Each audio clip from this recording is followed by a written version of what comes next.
Hello लोगोफोर, नोंथांमोनखौ आंनि YouTube चेनेलाव खनसेबाव फिन बरायहरग्रोनाय जाबाय। दा नोंथांमोननि गेजेराव आङो मोनसे गोदान ब्लग भिडिअ लानानै फैदों। बे ब्लग भिडिअआनो जागोन चिरां डिस्ट्रिक्टनि सिङाव थानाय खैलामैला सिसुबारि गामियाव दैबाना लोमसावनायनि सायाव। दा नोंथांमोनहा बे दैबानाखौ जायफोरा नायनो होननानै साननानै दंमोन, नोंथांमोनहा नुनो मोनगोन। दा भिडिअखौ नायनो गोसो दंब्ला, इन्टारेस्टिं दंब्ला नोंथांमोनहा नायलांबाय थादो। ना मा होनो? भिडिअखौ स्टार्ट खालामनोसै। लोगोफोर, नैबे सकआनो जाहैबाय आमगुरि बाजार। बेयाव बाजारबो जायो। दा नोंथांमोना बेयाव माब्लाबाफोर हाथाय जाफैनो गोसो दंब्ला जाफैनो हागोन। खाथि खालानि मानसिफोरा जाफैखायो जानांगौ, बेयाव मिथिखायो जानांगौ बे आमगुरि बाजारखौ। दा नोंथांमोनहाबो माब्लाबाफोर फैयोब्ला, बेरायनो फैयोब्ला बेयाव बेरायलांनो हागोन। बे जाहैबाय आमगुरि बाजार। नोंथांमोना भिडिअखौ नायलांबाय थादो जुदि इन्टारेस्टिं दङब्ला। दा जोङो नावजों बारनो नागिरदों। दैयाबो जा देरबोदों, बिराद गुवार आरोना दैया। नाय लोगोफोर, बे जाहैबाय आमगुरिजों बारगोन जोङो। नैबे नावा, बे नावजोंनो बारनो नागिरदों आरोना जों। गारिखौ थिखांसिगोन दा। हनै लोगोआ जोंना बैयावनो गारिखौ नावआव थिखांनो नागिरबाय। दा नोंथांमोना जुदि भिडिअखौ नायनो इन्टारेस्टिं दङब्ला नायलांबाय थादो। नावआ खारसिगोन आरोना, नोंथांमोना नायलांबाय थादो नाव खारनायखौ। जोङो दा गाखोबाय, नै गारियावसो गाखोबावबाय आरोना जों दा।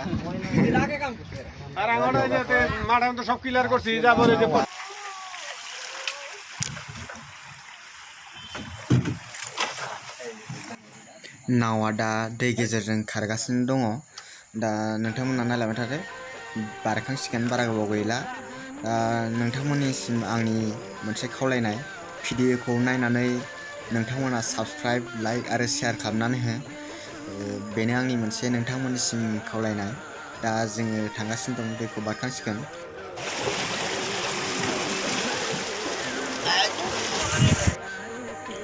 फाइनालि जों दैखौ बारखांबाय। दा दैखौ बारखांनानै जोङो थांगासिनो दङ जाथाय जानाय जायगासिम, सिसुबारि गामिसिम। नोंथांमोना नायलांबाय थादो भिडिअखौ नायनो गोसो दङब्ला। दा जोङो मोनथारनोसै जाथाय जानाय जायगासिम।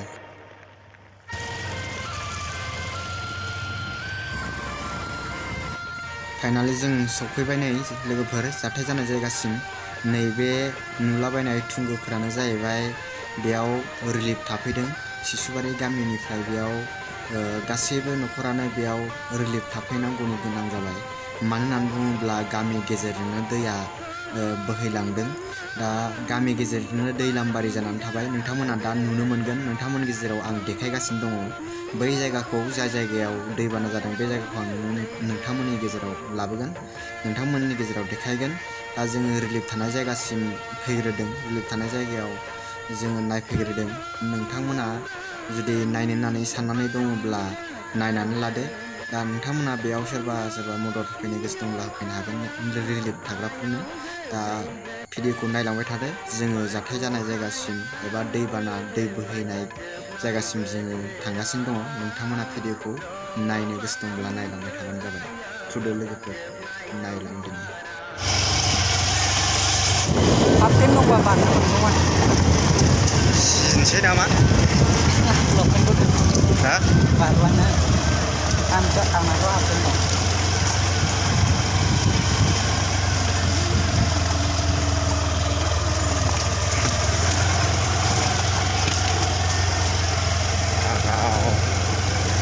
न'फ्रा एसे बेयाव दंजोबोमोन ने?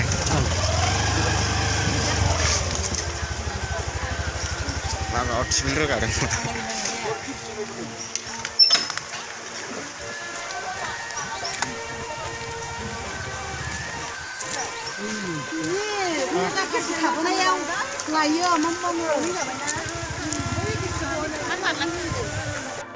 नायदो नै लोगोफोर, दैया माबायदि सौखावबोदों।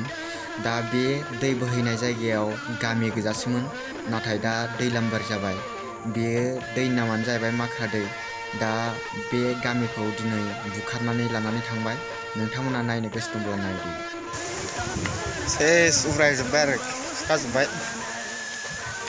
ओरै दै लामासो जाबायबा।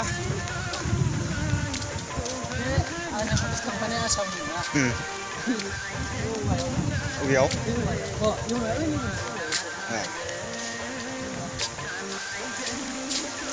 दाहार माथायावलाय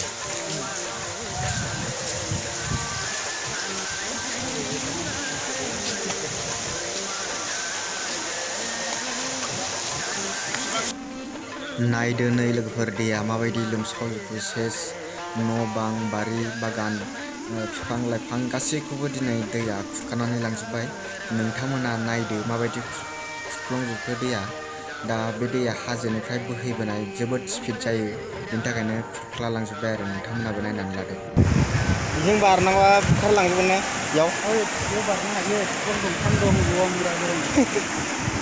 थैनायसो फाग्लाबो सोमनानैनो ओंखारनो हाखाला आरो दैखौ थेनांगौबा बे दैखौ थेगोन बेखौसो थेगोन थेनांगौ दंलै मामुलि बेखौ बुजिनाबो एथ'बां आरो खल' गथासिनाव ना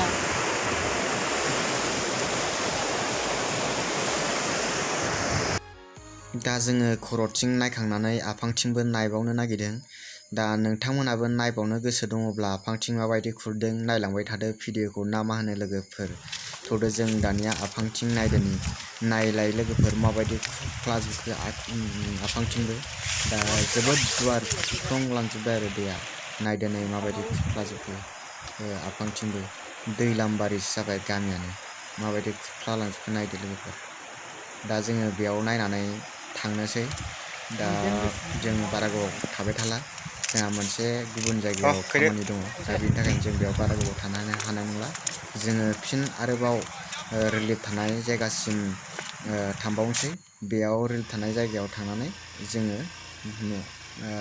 जोंनि खामानियाव थांनोसै